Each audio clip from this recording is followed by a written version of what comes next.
Good evening, everyone. Good evening and welcome back. Welcome back to the PorscheCooled podcast, the podcast where Steve and I talk about all things Porsche. Steve is here, Sydney time. Good morning, Steve. Good morning, mate. How are you? I'm okay. I should just tell the listeners, I'm okay. I was just talking to you about it, but before Steve and I get onto this podcast, we always do it really late, as you know, in London time, and Steve and I chat, and then by the time we start, it's like another half an hour later. We should just get straight into it. Yeah. But it's like our warm up. It's like your vocal exercise before you start it. I think we just got to get our head around it, don't we? Well, I think it'd be a bit weird if we just record it without talking first and then just hanging up at the end. I know. I mean, I do the same with owner's stories. Actually, we have a little chat in the beginning, but we normally have a bigger chat in the end. But I always do that because some people are quite nervous on owner's stories, on the PorscheCooled owner's stories. So I always have a chat because I always know people are nervous. So I have a little chat in the beginning just so people relax a little bit and just chill. You give everyone a cuddle, do you? Yeah, like that, I mean, I don't know. Everyone, seriously, I've made so many enemies this week and I've annoyed so many people and I've yelled at so many people. I know the listeners are going, Michael, you're yelling at people. It's like, yeah, I have been yelling at people and then I feel really bad for yelling at people. I've seen you fire And then up. I feel really bad for leaving voice messages on WhatsApp and like not being rude, but just like losing my cool a little bit with people on sending voice messages to people, and then I feel really bad about it. How real estate agent in London has been the brunt of it the last couple of days, I tell you, or late last week. So is he a Porsche fan? I don't know. He's not a Michael fan at the moment, I don't think. I've let Tasha talk to him more this week because I know I've upset him last week, so I don't want to upset him anymore. That's what wives are for. Hide behind her. Yeah, that's what I've been doing. I've been hiding. Like I said, welcome back to the PorscheCooled podcast. I know most of you guys have listened to Steve and I before. If you haven't, my name is Michael Barth and that's Steve. This is where we talk about Porsche. But Friday's episode, what are we going to do, Steve? I'm looking at my levels. They're a little bit over the place. I don't know what's going on with this microphone, but I'll keep going. PorscheCooled owner stories. I sent it to you. And I watched it. I listened to it. Cool. How was it? Yeah, it was cool. Did you enjoy it? I was curious to, because you didn't send like your Insta posts, I didn't have a link to sort of see Alan's photography. I was kind of curious to go and have a look at that. Insta posts? I posted on Insta. Yeah, but you sent the chat with me beforehand, so I really wanted to kind of see what Carr and his photography was like. You didn't know his link? Nope. So it's all cool. Some interesting kind of story. Nice guy. Alan's a really nice guy. Alan, I know you're listening. Your English is very good, Alan. Don't worry about that. He was worried about his English, but his English, I think, is fine. No, it's better than mine. I can understand it perfectly. I thought it was really good. It was a good chat. We had a good chat. We had a chat in the middle of the day, I think it was. I think it was like in the middle of the day we chatted. Alan is from Antwerp in Belgium. What's his native language? Then? Belgium. You're testing me here, Steve. I would say French. Yeah, I have no idea. Yeah, I'd say French and probably Dutch. German? No? I'm not sure. Now I'm going to sound like an idiot. Why did you ask that question? Make you sound like an idiot? It's working, isn't it? Alan is Actually, I'm making myself sound like an idiot. Alan is a automotive photographer from Belgium. He's very passionate about cars, about Porsche. He's shot a lot of Porsches. He's had a lot of Porsches in front of his lens. He's got a lot of friends who are in the Porsche community, reasonably some people who are well known as well that you would have heard of if you listened to the podcast. And he's 924 Outlaw. I think Alan's story is good because he bought a car. His car wasn't stock standard when he bought it, Steve. He's 924. It had some work done to it. You know what I mean? But that's what Alan liked about it. I mean, as you know, if you listen to his history, he was a little bit involved in that sort of tuner community in Belgium. Yep. He's specialized in Golfs, in Mark 1s to Mark 3 Golfs, and then he got out when the Mark 4 came out. And then he worked in body shops, and he's got friends who also in that sort of trade. He's a good friend. So, it was a good story. I really enjoyed it. Yeah, so Alana and I have been chatting on and off on Instagram.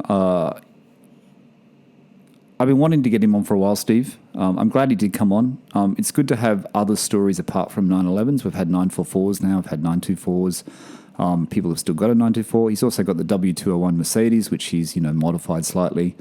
It was just interesting to hear about the laws in, those laws in Belgium. You know what I mean? Where, you have to take all the modifications off them before you can get them registered. Is that the same thing in Sydney? Can you get things passed like that in Sydney? Probably not, right?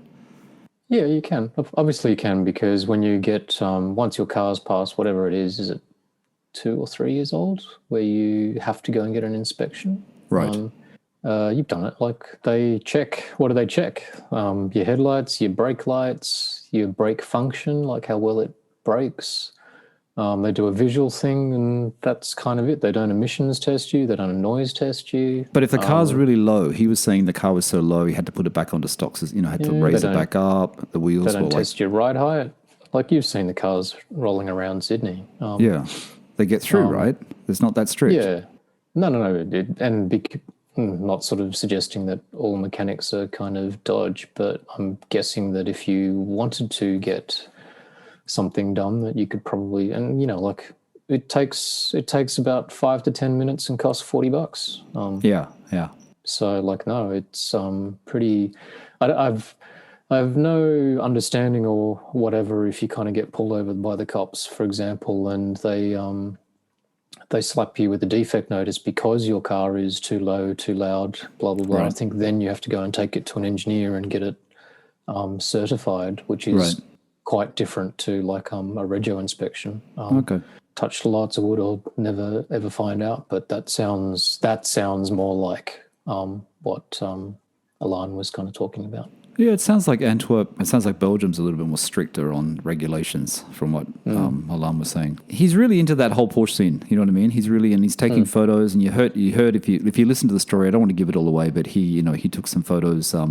He asked a friend, and then he met up with this other guy to take photos of his car because he wanted to take photos of a Porsche to give someone an image of a Porsche. And it just happened to be Bart, who does Flat Six Love Affair. Mm-hmm. I never know how to pronounce Bart's last name, so I won't try. But so he's friends with Bart. Bart lives really close to him. That's a good story. It's a good story. He had a few funny stories to tell. It was good, and we had a chat afterwards, and I really enjoyed it. Yeah, it was interesting. Yeah, I really enjoyed it. It was good. It was a really good story. It's just made me think of something, though, which is kind of interesting. He's obviously like a rev head because he, span it on Volkswagens and stuff like that. And as you sort of said, he's into modifying cars, which I suppose a lot of us are. It makes me think of myself or my cousin who bought the M3 recently. Loves to kind of add an exhaust or horse around with it. And I wonder like what percentage of us, like, once we all would have cut our teeth kind of playing with GTIs or whatever, hot hatches, all that sort of stuff. Then you kind of possibly graduate into, as we've talked about before, like maybe an M car, or you get into a Porsche. I wonder what percentage of us kind of go, oh, it's a Porsche, I can't touch it anymore. Or how many people kind of just go, like, that was their original passion and they always, it's like me, I can't think of a car that I've ever left standard. I don't think I've kind of gone that mental, but I've always, as played with bits of suspension or exhaust or retrimmed bits and pieces and done stuff like that. Porsches are obviously ripe for that, but I wonder if there's sort of like a type of person. Do you want to quit out of it? And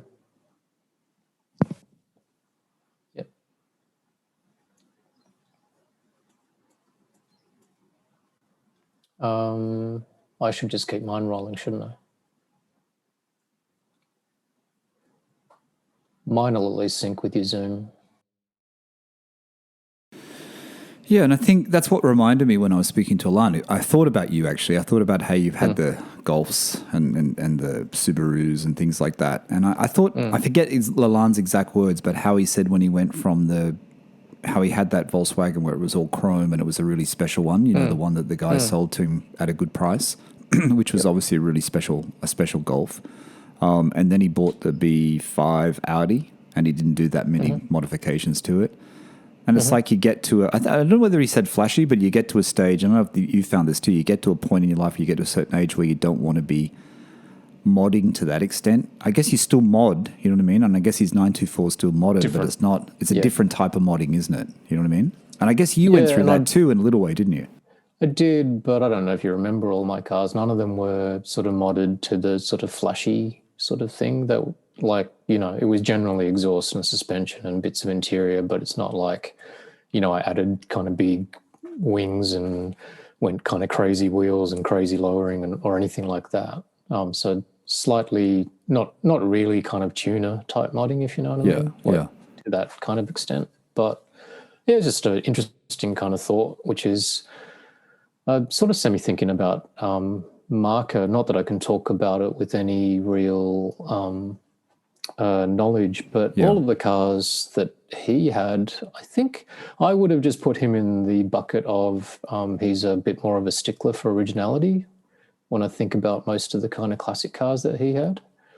But then his turbo, you know, was modded, and I think sounds like he's kind of quite happy to kind of keep it like that rather than being original. So to me, that he's almost like the other way.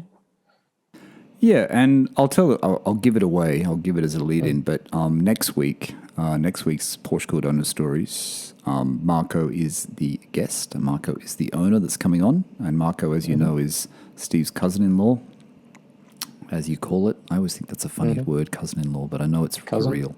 Well, cousin-in-law, yeah. So I chatted with Marco during last weekend, I think it was. Last weekend we chatted. We had a really good chat. And as you know, Steve, that's the first time I met Marco. It was good to meet him face-to-face, so to speak, even though it was through Zoom. And it was a good story. And I have to say, and Marco, I know you're listening, after I spoke to Marco, it's always the same thing. And I know in a previous podcast I said I don't like them. I looked at Beetles online just to see how much they were and what ones are available. Because Marco was talking about his Beetle. And then he told me he's also got a VR6. I don't want to give it away, but he's got a VR6. Yep. I didn't even know that. You didn't mention that. A very low mileage VR6 as well. He's got more cars than I can't keep up with what he's got, so I don't actually know what he's got. Lots of kind of older sort of more classic things, and hence that's just why it kind of sprang to mind, which was, I'm pretty sure most of his aren't closer to sort of like original as opposed to kind of tinkered with. Yeah. So, yeah. Yeah, it was a good chat. But anyway, that's next week. This week it's Alan. Alan, make sure you listen to that one. Alan is Owner Stories number 45, I think. 45 it is today, on Tuesday. So make sure you have a look at that one and give Alan his Instagram is in the description of the podcast, so make sure you go and have and check out his Instagram and give him a follow. Steve, let me just say one thing, because I just read this out, and I know this person, and I'd like to read out their review. So there was one, Apple Ratings and Reviews is where you go to give us a review. It's a bit quiet over at Apple Ratings and Reviews lately. Actually, we had a bit of a burst there when I did the shout out, but we've had one new review this week. And I know who this person is, and they've reached out to me on Instagram. Best Porsche, can't even speak today. What's wrong with me? Best Porsche podcast. This is the best Porsche podcast out there. Michael and Steve go in depth with all the things Porsche. I always can't wait to listen to the next episode, whether it's a chat about a certain topic of Porsche or an owner story. They really have gotten P-car people together to share the love of their Porsche and Porsche community. I'm hoping to get on an owner stories one day. Thanks, Michael and Steve. Keep it up. Always a great listen. Much love from Canada. That's the Cashmere Beige 911. If you go to the Instagram, his Instagram is the same as that. And I have spoken to him on Instagram before. Yeah, cool. And I will get him on an owner story. I can't remember your first name, sorry, but the Cashmere Beige from Canada. Absolutely, we will get you on an owner story. I didn't think you asked me about being on one, but absolutely we will do that. So Apple Ratings and Reviews, just quickly before I finish this off, Steve, as you know, every rating and review helps us go up the charts. It helps us get seen in the US, in the UK, in Canada, in Australia. So the more ratings and reviews, the higher up the chart we go, and the more people that will see us, and the more Porsche people that will see us and hopefully enjoy our podcast. What else? Did you go for a drive? It's still lockdown. The listeners probably know that you're in lockdown. Sydney's in lockdown for another, how many weeks, mate? Another just short of 4 weeks. 4 more sort of weeks. 3 and a bit. Yeah. So can you take the 911 out? Can you take the GT3 out for a drive? Yes or no? I can. I did. Because you, in principle, you're not really supposed to go anywhere unless you have to go to hospital. I actually went and got my first vaccine jab yesterday. Didn't take the GT3 though. Why not? Go to the shops. I didn't want to park it around the hospital because I knew it would be hard to find a park around there. So you took the Macan. Yep. I sure did. I really How don't was the enjoy jab? parking that thing, I've got to say. Did they stick it in? Did you have some trainee or did you have some proper doctor doing it? No, I got a big, massive, no, it's a bit cliche, but massive shout out to the people at the hospital and nurses and stuff. Like, Really? you know, yeah, like, I did it through the government kind of website as opposed to going to local GP, blah, blah, blah. Yeah. And, you know, like, it's a bit of an old hospital. It was St. George Hospital. Right. But, you know, like, you can tell, like, they're trying their guts out and there's so many people in there. It's a bit of a weird thing because, you know, since we've been in lockdown and I have a conservative nature, it's not like I haven't really hung out with many people at all. I've not been in a room with more than, you know, my own family, basically. So all of a sudden you go to a hospital and it's packed. But, you know, they're doing their best. And in terms of as an experience, nothing scary or whatever, like, got to hand it to those guys in terms of trying to, you know, corral all these people. And I'm sure, like, there would be many nervous people about, you know, symptoms and all that type of stuff. But yeah, it was cool. It's cool. Highly recommend it. Well, it's good you had your jab. So are you getting the second one in 21 days? Is it a short period they're doing now? It's supposed to be 3 weeks. 3 weeks or 21 days? Same thing, mate. Unless they try to divert Pfizer to other areas and, like, to get people with their first jab in or something like that, which they've been talking about in the media, but I don't know if that's going to happen. Apparently at the moment they haven't done that at the place that I went to. Right. So yeah, that's cool. Well, that's good. It's good you got it done. I'm about to head off, as you know, I'm about to head off back to Bahrain. We're flying again. We're going to be on the plane, going back to Bahrain on Sunday night. Sunday night scary, flight. hey? Get there first thing on Monday morning. So we'll be there for a few more months. You know, a few more months. It's like, I don't know, it's so hot there at the moment. It's like, I checked the weather the other day. It was like 43, feels like 49. Walk around naked, mate. Don't worry about it. So, you know, I've bought some more. Wear a muumuu. I bought some more summer clothes since I sent a lot of things back to Sydney already. Hey, I want to do a shout out to Bernard. Bernard was on previous owner stories. EBITDA 911. EBITDA. Whatever that means. Earnings before deposits, transfers, deposits, something like that. Bernard, right? So Bernard was on the owner story, right. and Bernard had the brown, I don't know if it's called brown, metallic. I don't know what the exact color was. He had the brown Carrera 991 C2. He blames me for this. I don't understand why he blames me for this. I thought it's not my fault. He's bought another car, and he kept it a bit of a secret. I've known for some time. I know he's been posting pictures on the PorscheCooled Discord. PorscheCooled Discord, there's a few members over there talking about Porsche. Steve, you've got to go over there and talk. People are talking about you, I think. Post a picture of your GT3. Post a picture of your GT3 and your knobs over there. People are waiting to see them. I post a picture of your knob anyway. I posted that link to the Instagram. But anyway, Bernard has got he picked it up from, Bernard's based in Brisbane in Australia. He bought it from Porsche Centre Sydney, City South, whatever you call it. And he got a white 991 Carrera 4 GTS. It's very nice. He sent me the video of it coming off the truck. I think he posted it as well, but it's a very nice example. It's a really, really good car. I'm not going to say how much it was. 991? 991. Did he trade the brown thing in? He traded it in. They picked it up basically. He sent me a picture. I think, like I said, I think he's posted this as well. And he got delivery of the Carrera 4 GTS, and then the truck took back the Carrera. So we went from a Carrera to a Carrera 4 GTS. Big jump. Right. Was he satisfied with the? And I'm not asking about the details, but I'm just kind of curious about his trade-in and stuff like that, because that's normally not the best way to maximize your dollars. I don't know how much I can share about that. No, I'm not don't. sure. Don't. It's just. I'm not sure what he's shared about that, so I don't really want to say. I think he did trade it in. Yeah, that's okay. I think they gave him a discount on the new car, which is what they do. I'm not sure how his trade-in worked. The car is for sale on Porsche Center City South. It's on their website at the moment, so you can see how much they're selling it for. Obviously, they probably didn't pay Bernard that price. The reason why I'm asking is not because I'm being ridiculously nosy. It was just more because I noticed, you know how they keep sort of saying that there's a stock shortage of just cars, new cars and used cars in general, because there's everybody's kind of going COVID shopping. There was that app that Porsche Australia released, Really? like in their Insta ads. Oh, really?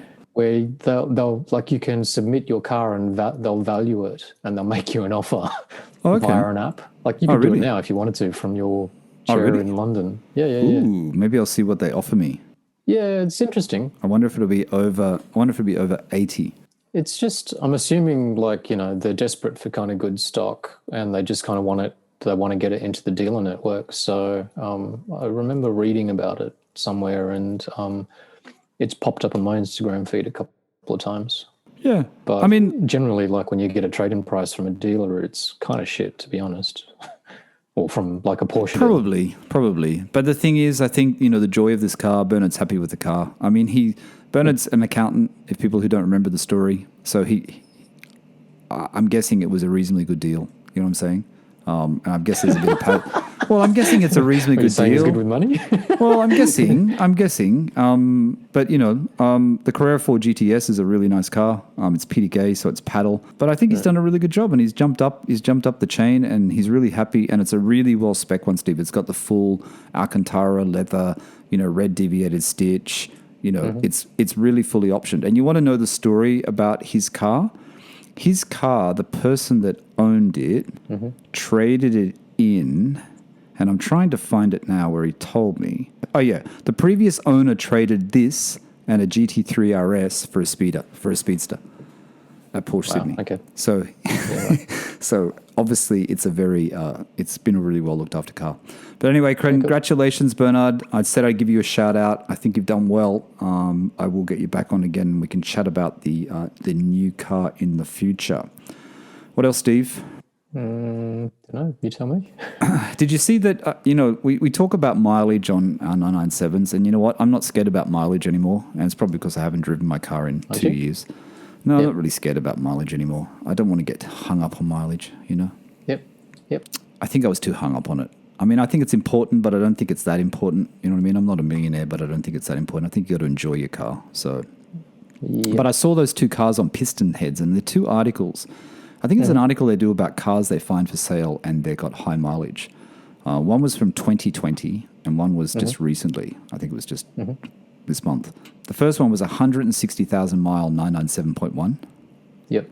You know, and these cars were still selling at a reasonably high price. They weren't really that much cheaper. The one I really was more interested in.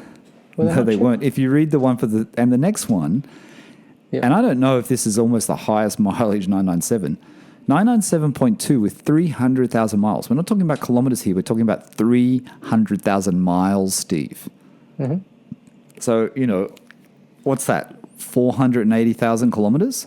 I stumbled on 3 weeks being 21 days, so don't ask me to do a calculation. Well, 160 kilometers an hour is 100 miles an hour, so 3 times 160 is 480. So it must be 480,000 kilometers on this car, right? 480,000 kilometers. That's correct, right? I'm pretty sure that's correct. Yeah. 997.2. And it's, you know, the article I thought was quite interesting because the guy, you know, it's not that old. It's not that old. And it was actually come up for sale. And the price wasn't really reflective of the fact that it had 300. And they show you a picture. They show you a picture of the 286,000 miles on it. So it's just sub 300K. But I thought it was interesting. The 997 went through 100K in 2012, right? It's a 2012. What is it? A 2012 model? 100K in 2012 when it was just 3 years old. Sorry, it was 3 years old. It was showing 96,000 on its first MOT. It went through 150K by 2014, 200K in 2016. So he did 50,000 miles in 2 years and 250,000 miles in 2019, like in 3 years. So it's almost 300,000 miles. And I know there's million-mile Porsches out there. There's people that has this. There's one Porsche going around, wasn't there? I remember there was an old article about it. Yeah. But, I mean, this is 997.2. It doesn't have the IMS issue. But the other one has 160,000 miles, which is about, whatever that is in kilometers. And that's a 997.1. So it's still going. It hasn't blown up. Yeah. I guess I'm assuming that they're motorway miles too, right? Like it's somebody who has to kind of do a lot of motorway traveling in the UK as a job, because that's obviously kind of daily sort of stuff. I'm assuming motorway miles are a lot kinder to the car than peak hour kind of driving, but yeah, it's pretty cool. Yeah, I think so. And because in this article, the one that's 300,000, I was just talking about it, at the end of the article, it actually says that the car is priced like a 911 that's been used much less. It's a facelifted high-spec 997, but the car's £33,000 asking price is the same as that for a similarly aged PDK Carrera with 200,000 fuel miles. So it's not really reflective in the price. The price is still quite high, which I thought was a bit weird. But anyway, 997. Yeah, ambitious, isn't it? I don't know. Yeah. There was a couple of high mileage GT3s that I was sort of reading about. That Seen Through Glass guy did a video on that 997, which was quite interesting, pretty cool. How many miles did that one have? Do you remember? I can't remember. I'd have to look it up. But it's worth watching that video because that car is sort of well known. Actually, I think it was spoken about on Piston Heads as well and the 911 UK forums. Right. But somebody was daily driving first a 996 GT3, then a 997 GT3, same dude, and racked up all these kind of crazy miles on it. That Seen Through Glass guy did a video and said, it was still really tight, blah, blah, blah.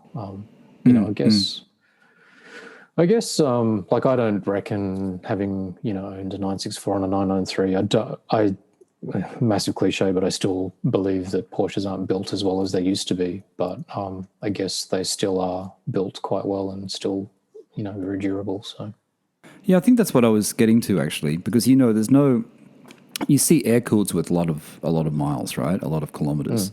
Yep. But you don't really see 997s yet with hitting those high kilometers. I mean, we always see the old, and having spoken to Alain, because he's got a W201 Mercedes, that generation of those 90s Mercedes, you see them come up and they're in, in Australia, they're in 350,000 kilometers, 380,000 kilometers. I think I've seen some for, some are in high 200s or 200,000.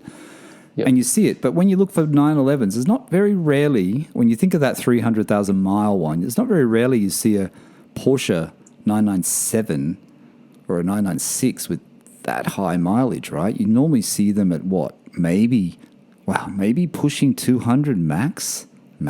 I don't know. I guess but you don't really see them. Yeah, you don't really see them. Also because they're a lot more common, maybe. I don't know. How many Ks does Ajmal's 996 have on it? Good question. Ajmal, I wish you could answer. I wish you were here to answer. I can't remember. Yeah, it was I don't think it was the highest mileage one, but it was the cheapest 996 in the UK when he bought it. Yeah. But I can't remember. Maybe it's 130,000, something like that. 140,000. I'll take a wild guess. Yeah, I keep watching that Friends Green Porsche YouTube channel. The dealer in the UK that specialises in 996 and 997s. It's a really good channel. Yeah, he's just always really good at explaining, like what they kind of do to fix up a car to be unsold. But because they feature 996s and 997s a lot, I don't know. This is just me, again, not speaking with any authority, but it sort of feels, again, like that especially 996s, like they sort of seem to have like spots that maybe the kind of factory did not necessarily, or kind of cut corners, and there's bits, like Lee Sibley's kind of car, like with lower control arms and stuff like that. I know that they're consumable to a degree, but there does seem to be kind of areas where like things need to be replaced earlier than I thought that they. Oh, really? On a comparable kind of air-cooled car, or what, they cut costs as in cheaper parts, or the workmanship is not great? Bit of both. Really? Massive generalization coming from me, not based on any knowledge, as I keep sort of disclaiming, but yeah. Yeah, I don't know. I mean, I have to say, though, I don't want to talk about values again today because we've overdone the value thing, but I have actually had a couple of messages, one today and one the other day, from two people telling me that 997 prices where they're based, have increased dramatically in the last 6 months. Right. I think one person was in Europe and one person was in US. And I guess that's I don't think it's just 997s. I mean, we notice 997s because we like them. But it's just classic cars in general, isn't it? We've spoken about that everything. before. I don't think it's just 997s. It's just everything is going up. Yep. I saw, speaking of that, I just do want to speak about it. Did you see there was a Toyota Supra, a 93 Toyota Supra that sold on Bring a Trailer? Mm-hmm. It sold for $200,000 US. Wow. A 1993 I don't know Toyota much about Supra. Supras. I don't know much about them, but at 200,000, I remember they were not 200,000. That's just crazy. That Japanese car thing, people. I think someone posted it, someone to do with Porsche, and they said if you think Porsches are getting high in price, I don't know who it was. It was someone that I follow. Sorry, I can't remember who it was.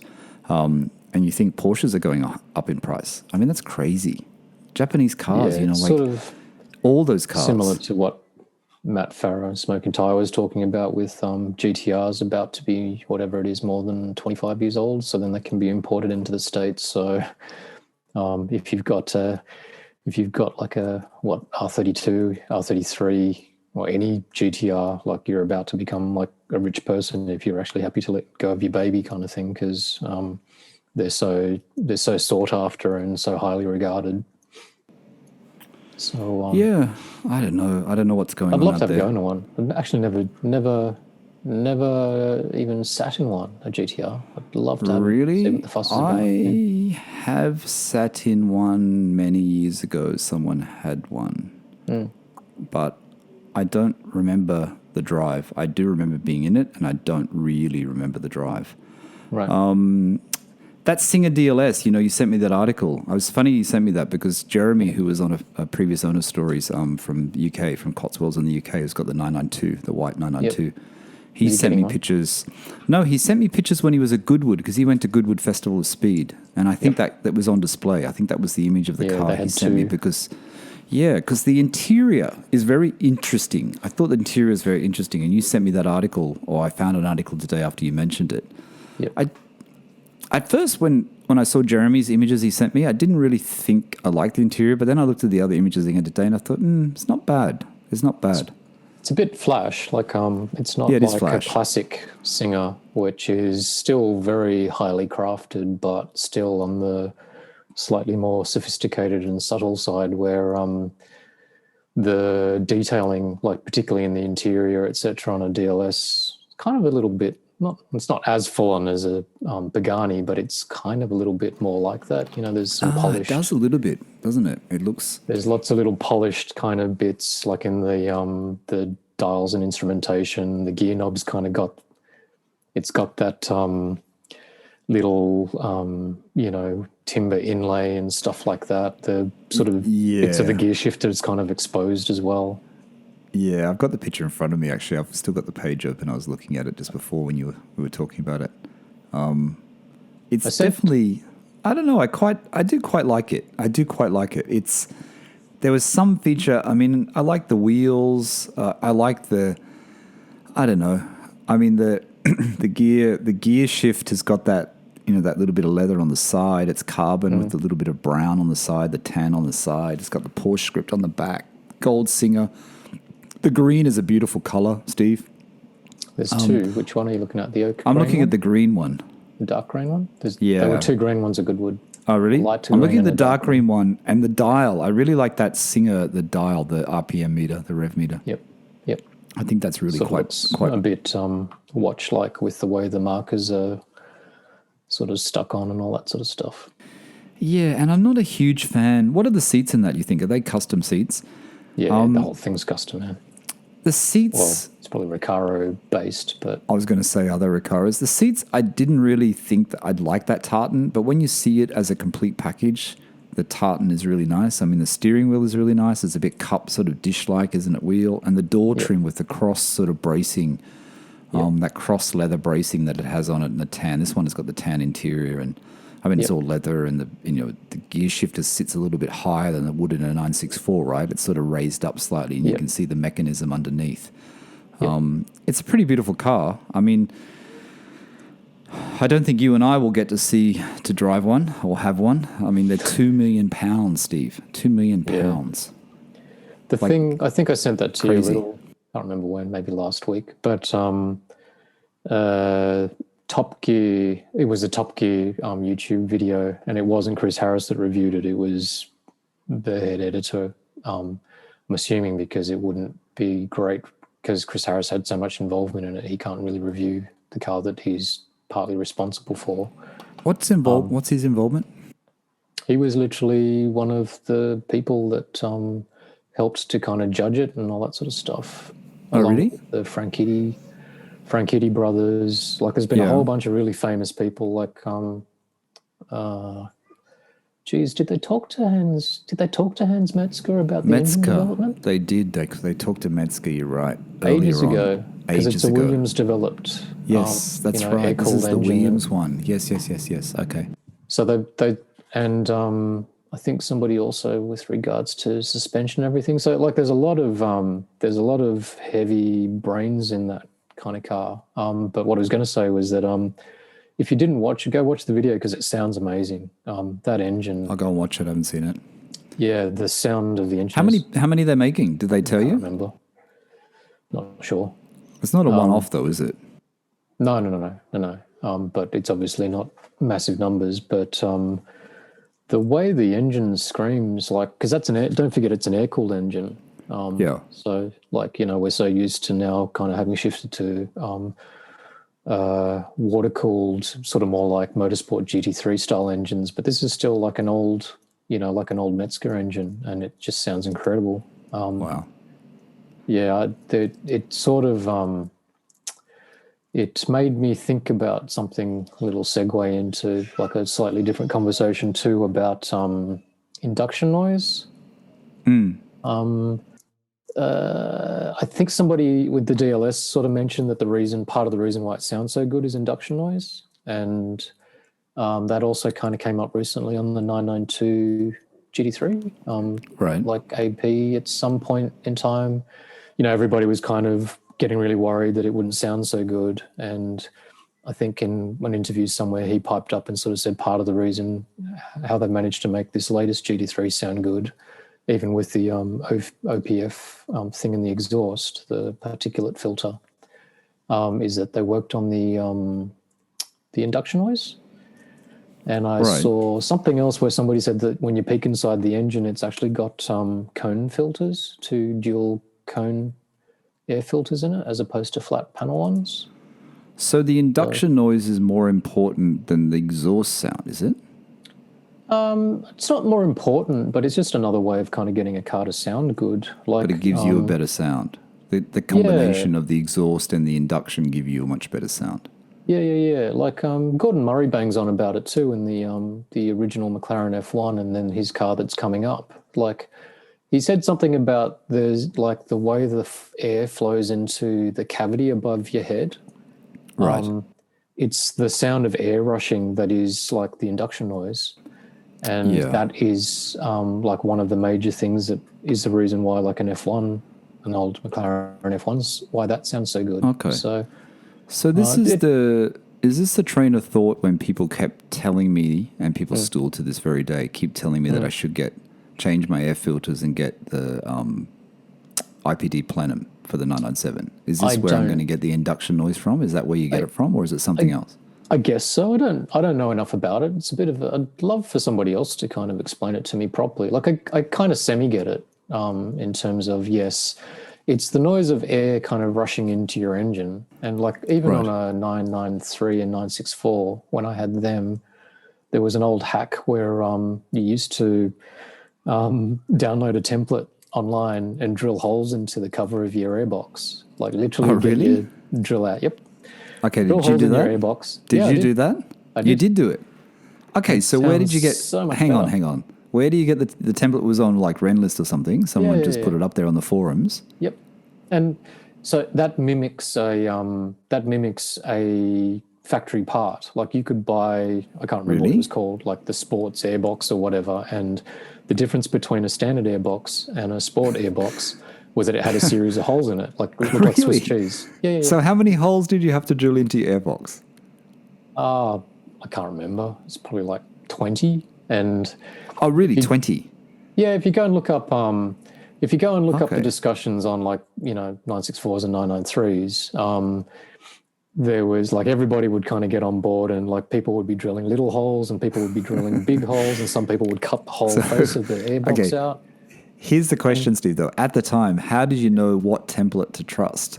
Someone could Didn't. just put it up, go, here's all these holes, and you go and do it. Oh, that was just a hack. Yeah. That wasn't right. So, perfectly honest, you don't need the template too. That's just to make it look neat. You're basically kind of shoving a whole bunch of holes in this airbox, and obviously the noise rushing through the holes kind of gave you extra sound. It was kind of quite growly and gnarly. It's pretty cool. So the 964, you would have done that on first because that was the one you had. So it made a big difference No, in I the only sound. did it on the 993. I don't think I read about it until the 993. And it was a big difference when you did it after you huge did difference. these holes. It's great. Really? Yeah. Like for 20 minutes of your time, you made your car sound like 20% better, I reckon. Wow. And all you had to do was potentially butcher a, in those days, the part was worth about $40 kind of thing, I think. All right. So you can do whatever the part is, you could do that, and then you just replace the part if you want to reverse it. Yeah. It's just a So people piece of would still do plastic. that today then? People would still be doing this today, drilling holes into their airbox? Haven't read a 993 forum in a long time, but I'm assuming so. Or maybe 993s have become too expensive now. People wouldn't do that sort of thing. Yeah, I don't know. I'm like when I had mine, it was an acceptable, like it was recognized as like a legitimate mod that a lot of people did. And, I don't think if you kind of bought a car with a drilled airbox that people would turn their nose up at you. Wow. That's pretty cool. It's pretty cool that it could make such a difference. So roll that into where we're at with 997s. It did make me kind of wonder how come. Can you do it for you can't do it for the 997 though because it's not the same. Different, very different. But it's just like different. everybody spends all of this time and money kind of engineering, different exhausts, like on a GT3 like mine. Like I guess Sharkworks is the one that's sort of most known, which is the center bypass, which is, like deletes the muffler. And then everybody's kind of got like variations in terms of the size of the tubing and whether it's an X pipe and this and that and everything else. So the Sharkworks is the one though, isn't it? That was the original that was the one that... Yeah, I guess so. But it's just funny how... His podcast though, we spoke about it before. His podcast is a really good one for the listeners if they haven't heard it on Car Chat. What is it? That guy's... Car Chat with Sam Moores. Yeah, Car Chat with Sam Moores. Listen to the Sharkworks episode. It's actually a really good one. Yeah, it's a with really Alex good one from where he Sharkworks. talks... Yeah, with Alex from Sharkworks, and he talks about all that, how, his progression into doing things and how he did stuff. And it's a really good episode, I thought. It was a really informative episode. I didn't know that much about Sharkworks, so I thought it was really, really cool. Yeah. But just the thing that I was kind of curious about was that so many different companies just spend all this time engineering like exhaust for like, any 997. Yeah. But you never really read that much about anybody sort of tinkering with like induction noise. And look, I'm talking about noise, not power. Like I know you can buy like a fab speed intake, which I've sort of talked about a little bit before. Yeah. There's a Group M one that's made out of carbon fiber, and you can put like a cone filter like the either K&N or BMC cone air filters in there. A lot of people kind of go, don't do it because you're drawing hot air into your engine, which is like detrimental to kind of power and stuff. I know like a lot of people, like I think even if you read the Sharks Work website, it'll tell you not to kind of do it. Okay. But I'm kind of banging on more about just sound sort of thing as opposed to kind of worrying so much about noise. It's just interesting. Yeah, there was. I'm trying to find it while I'm talking to you, and that's what I'm looking at, Steve. On IPD Discord, plans? on PorscheCooled Discord, Yep. and I'm trying to find it, and I can't find it. Yep. There's a guy that had posted, and I'm sorry, you're probably listening, and I don't know your name, and I can't find it for some reason now, and I don't know why, because this Discord throws me up. And he posts the sound of his exhaust. He posts a video to his exhaust, and I thought you should listen to it because I thought it sounded quite amazing. It's quite loud though. I think he said he's going to change it, and I'm pretty sure it's on a 997. And I thought you would have been. Yeah, I can't. I'll find it and I'll send it to you, but it's on the Discord, and I'm sorry to the person listening who I've forgotten their name, and for some reason this stupid Discord I can't find it now. But I'll send it to you. I just wanted to go back to the. Sorry, go ahead.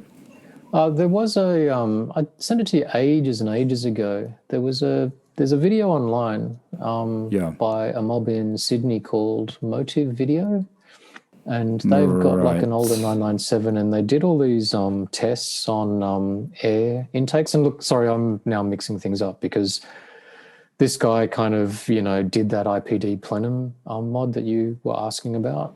Right.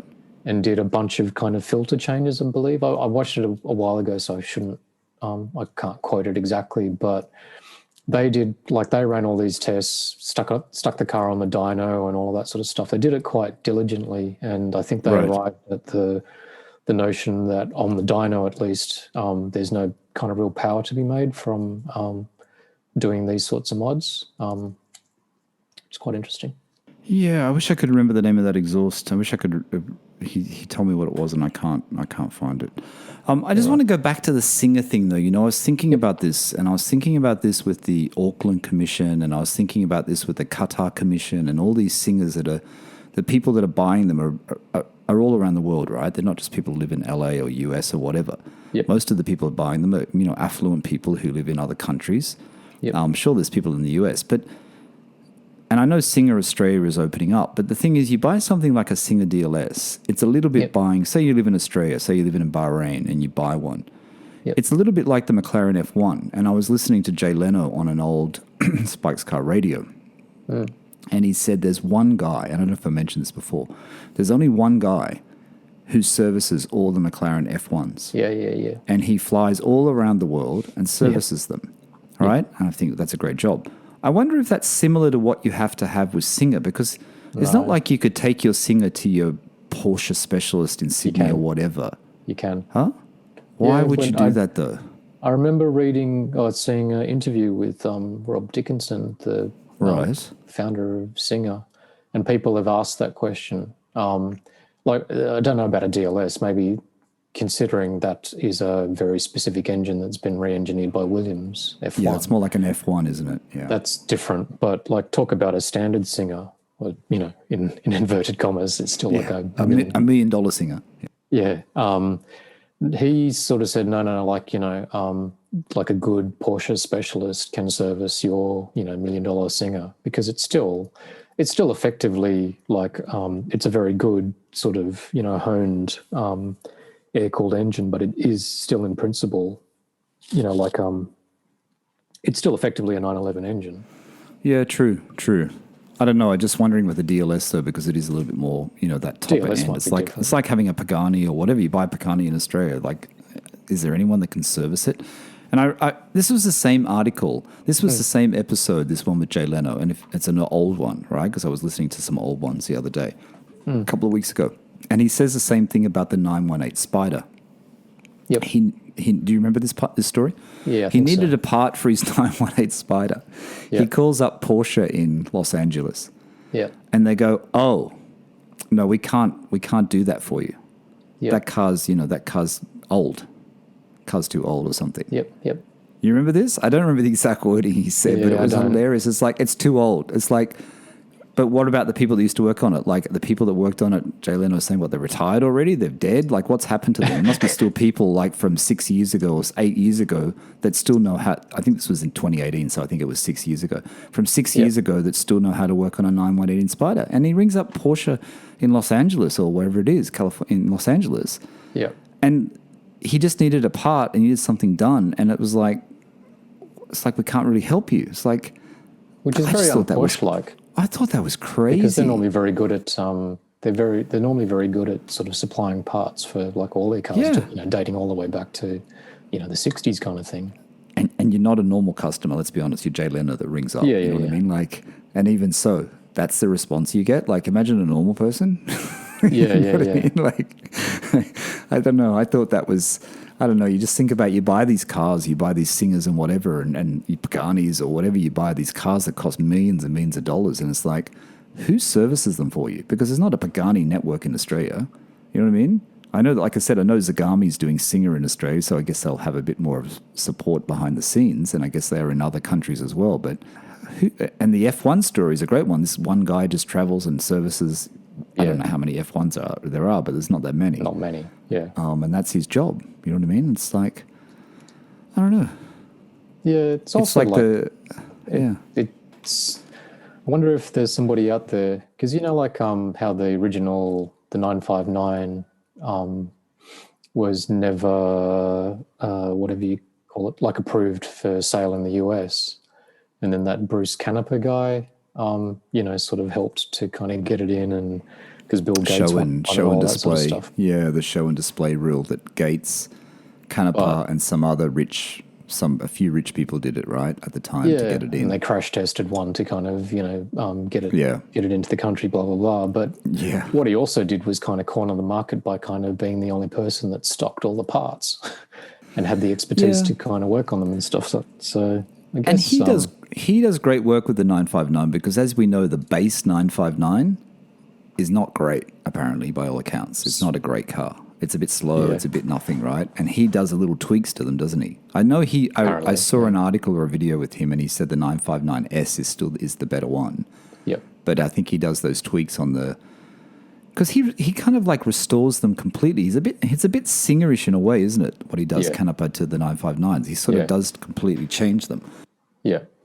But that's what's great about LA. In the US, you've got people like Rod Emery, you've got Canepa, you got Benton Performance. You've got all these people, Polo Engines. You know what I mean? The engine maker that made the engines for Rod Emery's 356s in the beginning, and I think still makes them for him. You know what I mean? Like, there's so many people. There's so many Porsche, parts and specialists. It's pretty cool. I guess, to be fair, there's people like that worldwide. I mean, I have no idea. I guess the ones in the States probably have a little bit more of a kind of global reputation. Yeah, but I wonder. Yeah, we hear about them. I wonder if you kind of lined up like a really well-built engine, like at Autohouse or PR Tech, in Sydney. Yeah, true. And you kind of compared it with something that was built by like Rothsport in the US or whatever. Like, are they comparable? Yeah, true. Don't know. True. I don't know. I'd like to do that. I mean, that is a 912 for sale in Australia, that Targa that I keep looking at, and I keep thinking, you just take that, redo the engine, spray it in the color you want, fashion grey. I'd spray it in fashion grey. I love that fashion grey color. It's so cheap, that 912, but I just can't do it. But anyway. Ajmal sent me a message today. He's missing his 912. He doesn't have his 912 with him at the moment. Ajmal, hello, I know you're listening. It's in storage because he moved house and he doesn't have a garage. So it's in storage at the moment until he builds his garage at his house. So it's packed away. Oh, he's got to build a new garage? Yeah, his house doesn't have a garage. He's going to build a garage. Okay. What about his MG? That's in storage as well.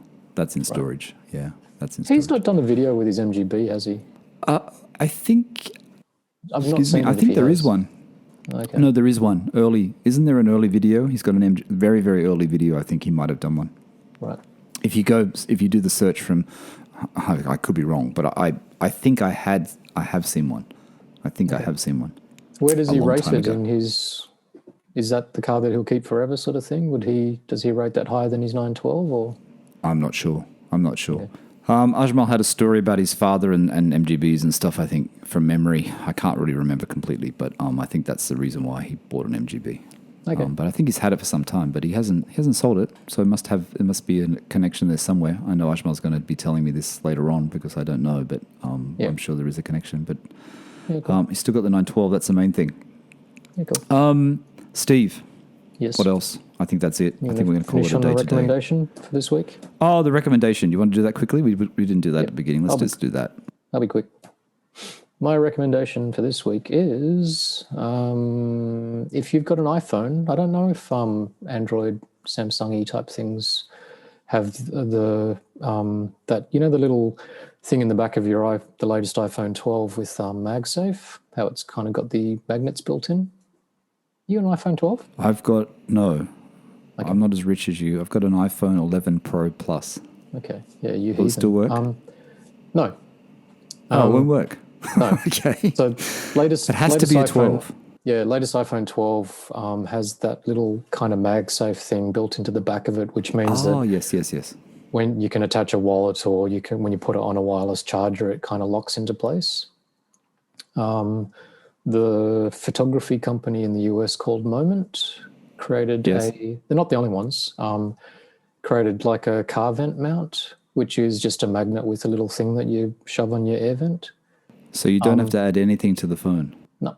So you clip the little vent, the mount onto your vent like any other kind of cheap Chinese type sort of thing. And it's just a magnet, and then you just literally plonk your phone on top. And the reason why I like it, I don't know, I'm a bit fussy aesthetically. Did you buy one? Yeah. It's not cheap for like a stupid air vent thing, but it's magnetic, so it just basically kind of magnetizes on, and it's very safe, very secure, and my biggest thing is that it doesn't look shit. It's not like horrible kind of black grey plastic or whatever, or even worse, like silver chrome plastic. Doesn't have little kind of arms that you have to kind of fiddle with, all of that sort of stuff. Like it's just one little disc. The Moment company, from my memory, is the company that did the lenses for the iPhone, right? Yep. Yeah, that's a good quality. They made really good quality lenses. The problem I have with those air vent mounts is I have the Chinese one. Well, not the Chinese one. I have the one made in China, but the American one, which you paid 3 times the price for. Yeah. Whatever that brand was. Yep. I always find it never sits in the vent properly. I know it's got the 3 bits, and I can never seem to get it there, and it always seems to go like flops down. It doesn't seem to stay stable. I think isn't that more your vent kind of doesn't stay. I think with the weight it always kind of flops. Yeah. Yeah, because the one in Bahrain on the Merc actually stays in place, and it's the same. It's basically the same one. But on my 997, it never seems to stay in place. It's always really annoying. But if I get an iPhone 12, I'd get one of those if it's just a magnetic one. That's really cool, because then you don't have to put it in the spring thing. Because I've got the spring one, the spring loaded thing, which is annoying. Always a bit of pain. Yeah. That's a good tip. It's you'll eventually get whatever the latest iPhone is, and I've been through like 13. A gazillion of these horrible iPhone mount things. Like the one that I had tried previously, you would have seen it in a photo, was that Renline one, which you pull a little bit of your. Didn't you like that? But you fitted that into your car. Did you remove it? Yeah, I took it off. But can I ask you a question about that? Because I looked at those because they were on sale the other day. Because you sent me that link to Renline because you said the grills were on special, and I looked at it and I thought, I should get one of those mounts. And I always look at those mounts, and I know a lot of people have them, but it's that magnet thing that you've got to put on your phone. You've got to stick it on your phone or put it in your case, which is the bit I just can never get over, and I just never do. Which is what I didn't like about it too. And what it is sorry, like for everybody else listening. Which is the point why we're doing this, is there's the Renline company in the US make sort of specific mounts that you, on a 997, you have to pull that little side blade thing from your the thing that sort of surrounds your head unit. You pull that out, and then they've engineered like a metal bracket that you just sort of not very neatly bolt to that. You slide the whole thing back in, and then it uses a magnet, as Michael was just sort of saying. It works really well, but I found that, because you had to kind of do that classic thing of stick a bit of magnet on the back of your phone or on the inside of your phone case, that I found it a bit ugly. And this is what I'm kind of getting at. This is why I'm recommending the Yeah, Moment. it's a good one. Yeah. So Moment, it's called Moment. What's the name of it? Moment what? MagSafe air vent mount. Cool. I'll go and check it out. Okay, we're going to end. My recommendation, I really don't have one. I mean, last week we were talking about Porsche clothing. We weren't hating on Porsche clothing. It's just for us. I only going to mention this one because I didn't really have anything today, and I'm only going to mention it is because it's period correct, which I mentioned before. If you haven't been to period correct, to me, as a Porsche enthusiast, as someone who likes that motoring side of it, and having been in fashion before, I really like what he does. Everything sells out. If you see something you like there, buy it. And the reason why I'm mentioning it this week, Steve, is because that Carrera sweatshirt came up, which I showed, I sent to you, and then I showed my wife, Natasha. She said no. She just said no. So I didn't buy it. The reason why? No, and then I didn't buy it. And then I went back and I thought, damn it, I'm going to get the black one. I'm going to buy it. I'm going to get it sent here before not that I could use it in Bahrain to the temperature. I thought I'm going to get it sent here before I leave London. And of course, when I went to go and buy it, it's sold out already, both colours. So that's what happens at period correct. I want Natasha as well, given that she said no. I don't know. But period correct's great. I like their caps. I like their T-shirts. I like their stuff. If you're into cars and you're into Porsches, they have not necessarily always Porsche related, but sometimes more motorsport. I guess it's motorsport related, Porsche related. Yeah. Yep. But I was getting really excited that when I go back to Sydney and I can wear my Carrera sweatshirt in my Carrera. With your matching hat. I wanted to go on a drive, our first drive in summer, and I'd come out with a Carrera sweatshirt on.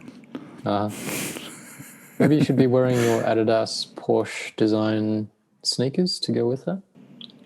I didn't get those. I missed out. I did buy some new sneakers. I did buy some new sneakers during the week, though. I did actually buy some new Nike sneakers. They're very, very cool. And your Patrick Dempsey Porsche design collection sunglasses. Yes, I got to get some of those. Fucking you know what? You know what I am still searching for? I'm still searching, and I watched them on Chrono 24. Chrono 24 is the place where you can buy watches. Yeah, I'm looking at the Porsche design watch, the proper one. Yeah. Is it Orfina or whatever, the original ones? Orfina. Orfina, right? I'm watching those, and I keep watching them, and one day I will get one, hopefully before they get too crazy in price, but I am going to get one. I forget. Too much for me at the moment. I looked into it. Just bought a watch. I looked into it when I had my 993 or 964, so however long ago that is, like not quite 20. And I was sussing them out too, but I didn't really have any idea on how to buy like an old kind of vintage watch. And I think at the time they were maybe about $1,000, $1,200. How much are they now? Okay, I've been watching 3 or 4. The ones that are sold, they don't show me the price anymore. Yep. One that's still available is at 11,000 Australian. Yikes. The thing that I've noticed on watches, we're just going to talk about watches quickly before the end of the podcast, is that I mentioned this a while back, and I think it's happening. If you like Panerai and you don't have one and you want one, buy a Panerai now, because the prices of Panerai, mark my words, are going to go up. Panerai is coming back in a big way. And Did you they can go away? see it. They went away because they just produced so many models, compared to how it was in early 2000s and whatever, when I first started getting into it. They produced too many models. There's too many limited editions. It just went a bit crazy. The original guy that got them back on track after, when they went to... when they became part of the group, I can't remember the guy's name. He's not with the company anymore. He retired, and he put it back on track. And there's new people there. But all the special Panerais, all the special ones, the Californias and stuff, and I watch a lot of them on Chrono 24. They all sell really quickly, and they never used to sell quickly. Are you saying to everybody go and buy those original old ones, or are you saying to buy anyone? No, I'm saying, you got to be more selective in what you buy, but the ones that have the Californian dial, some of the older limited editions, I've noticed that my Panerais that I have on Chrono 24, where if you add them to Chrono 24, which I do, it'll tell you the market value, and I've noticed the market value has gone up. Yep. And I know you've got a couple of Panerais, and I know it But just haven't seems to all be a watches trend. gone up? Is it No, not I like don't think cars? so. I don't think so. I just think Panerai is a little bit, Is it not? Is it not similar where we bang on about 911 prices kind of all trends. going up, but It's then trends. I hate to say it, it's then- trends. to be honest, like all M3s, like E46s and E36s and Supras and Yeah. GTRs, like everything's kind of going up. So like it's all the same boat. Is that not the same with, like, I know you kind of talk about Well, Rolexes maybe. going up, but are not all watches going up? I guess Nice watches like a reasonable IWC or an AP or whatever, like anything, not like, you know what I'm sort of saying, like I any notable find watch. that, yeah, I don't know.